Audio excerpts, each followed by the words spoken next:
चलिए दोस्तों, आज की क्लास शुरू करते हैं। नाउन का ये चैप्टर मैं आपको पढ़ा रही हूँ। हम नाउन के बारे में जो है वह सब कुछ अब जान चुके हैं डेफिनेशन पॉइंट ऑफ व्यू से। अब बात करते हैं कुछ नए इंपॉर्टेंट रूल्स की या फिर कुछ नए एक्सेप्शंस की जो कि नाउन के शब्दों में लगते हैं, ताकि हमारा ग्रामर और भी इन्हेंस हो सके। तो चलिए स्टूडेंट्स, सबसे पहले कर लेते हैं रिविजन। हमने फर्स्ट लेसन में ये जाना था कि नाउन कितने टाइप के होते हैं, नाउन की डेफिनेशन क्या होती है। उसके बाद हमने यह जाना कि किन शब्दों के साथ जो है वो इज लगता है और किन शब्दों के साथ आर लगता है। थर्ड क्लास में हमने ये समझा कि concrete noun and abstract noun कौन कौन से होते हैं। फोर्थ क्लास में हमने यह जाना कि काउंटेबल एंड अनकाउंटेबल नाउन क्या होती हैं। यदि आपको इन सभी के बारे में जानकारी विस्तार रूप से चाहिए तो नीचे दिए हुए डिस्क्रिप्शन बॉक्स में जो लिंक है आप उस पर क्लिक करके जा सकते हैं स्टूडेंट्स। तो चलिए शुरुआत करते हैं आज के पहले रूल से, जो आपके सामने स्क्रीन पर है। कुछ नाउन ऐसे होते हैं जो कि हमेशा प्लूरल फॉर्म में ही यूज होते हैं। वे सारे नाउन आपके सामने स्क्रीन पर यहाँ है, मैं पढ़ के सुना देती हूँ आपको। जैसे कि सीजर, टंग, पिलर, पेनिसिलर, बिलो, ट्राउजर, पैंट, पजामा, शॉर्ट्स, गलॉस। गलॉस को हम कहते हैं फांसी का फंदा। देखिए, आपकी वोकैबुलरी भी इंक्रीज होती जा रही है साथ ही साथ में। अगर मैं आपको याद दिला दूं तो मैंने आपसे कहा था कि पेट्रोलिंग शब्द जो कि मैंने क्लास नंबर 2 में आपको पढ़ाया था, क्या आपको वह पेट्रोलिंग शब्द का अर्थ मिला अभी तक? क्या आपने उसे ढूंढने की कोशिश की? यदि नहीं की है आपने जो क्लास नंबर 2 में पढ़ा था, तो आप आज उस शब्द का मीनिंग जानिए और मुझे कमेंट सेक्शन में लिख के भेजिएगा ज़रूर।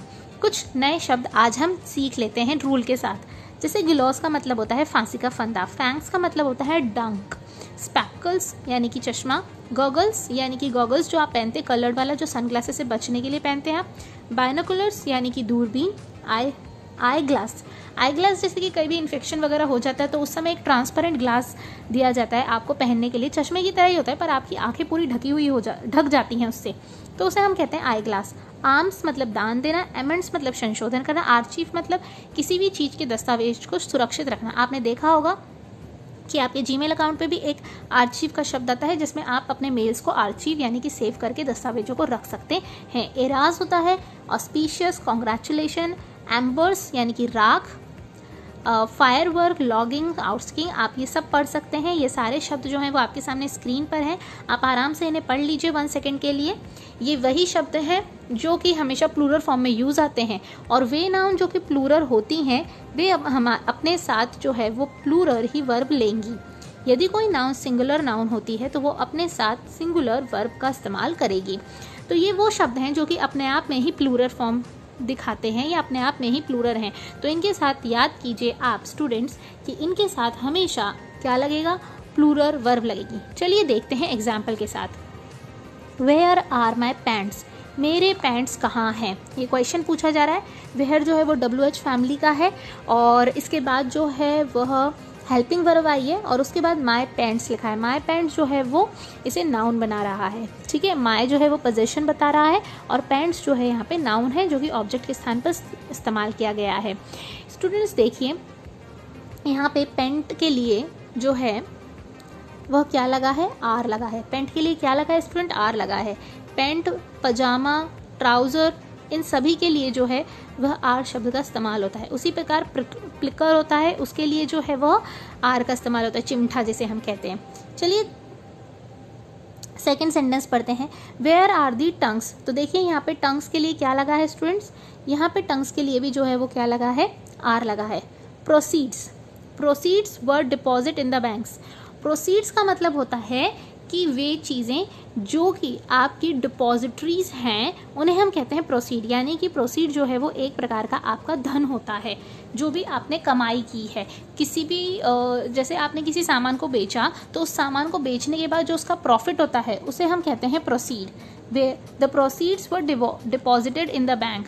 तो यदि कोई भी मालिक अपने सर्वेंट से पूछता है कि आपने है ना अपने जो प्रॉफिट हुआ था या जो आपने कमाई की थी उसको कहाँ रखा है, तो उसने जवाब दिया सर्वेंट ने, the proceeds were deposit in the bank. यहाँ पे वॉज नहीं आया है, प्रोसीड जो है वो प्लूरल नाउन है इसीलिए उसके साथ प्लूरल वर्ब लगी है और वो लगी है वर यहाँ पे पास्ट टेंस का जो है वो बोध करा रहा है स्टूडेंट्स।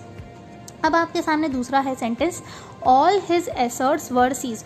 उसकी सारी संपत्ति देखिए आप स्टूडेंट समझ पा रहे हैं, संपत्ति, उसकी सारी संपत्ति जो है, उसकी सारी संपत्ति जो है वह क्या है, वह सीज्ड कर दी गई है, जब्त कर ली गई है।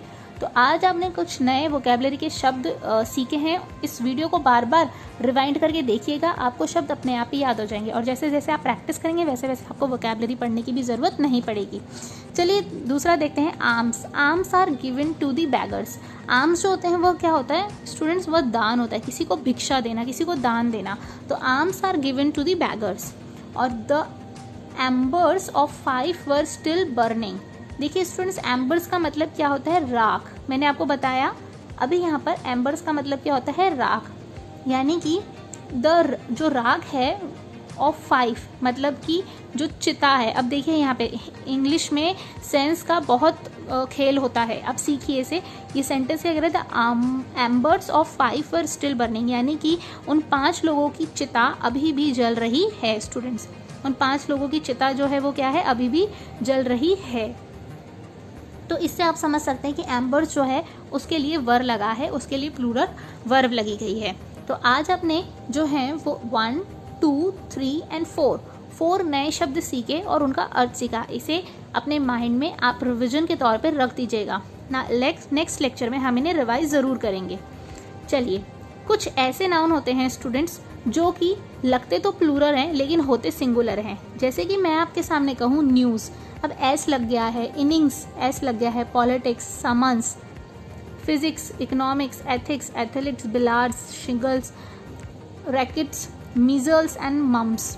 ये सारे शब्द जो हैं वह लगते एस लगने से लग रहा है ये प्लूरल है, लेकिन ये सारे शब्द जो हैं स्टूडेंट्स वो प्लूरल नहीं है। Some nouns look like plural but they are in singular form.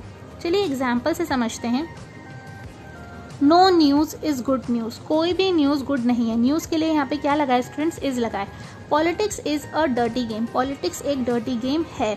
Economics is an interesting subject, economics एक इंटरेस्टिंग सब्जेक्ट है। मैंने आपको बताया था कि यदि मैथमेटिक्स को आप किसी प्रॉब्लम की तरह इस्तेमाल करते हैं तो वह एक कॉन्क्रीट नाउन कहलाया जाता है, लेकिन यदि आप उसे एक सब्जेक्ट की तरह यूज़ करते हैं तो वह एब्स्ट्रैक्ट नाउन कहलाया जाता है।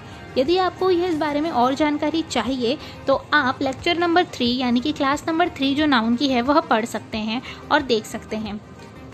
लास्ट सेंटेंस है एथिक्स। एथिक्स के लिए भी यहाँ पे देखिए डिमांड्स आया है। आप ये मत समझिएगा कि डिमांड जो है वो वर्ब के साथ एस लगा दिया तो वह प्लूरल होगी, नहीं। डिमांड्स जो है यदि किसी वर्ब के साथ एस या ईएस लगता है तो वह वर्ब सिंगुलर होती है। आप चाहें तो मेरे वर्ब के लेक्चर में जाके ये सारी चीज़ें सीख सकते हैं और पढ़ सकते हैं। यदि आपको फिर भी कोई डाउट रहता है तो आप कमेंट सेक्शन में लिख के मुझे भेज सकते हैं। लिंक आपको डिस्क्रिप्शन बॉक्स में सारे ही मिल जाएंगे students. Thank you so much students for loving me, for supporting me, for commenting and liking. Don't forget to like, share and subscribe. Love you a lot. Thank you so much. Bye bye. Sayonara. Have a great day.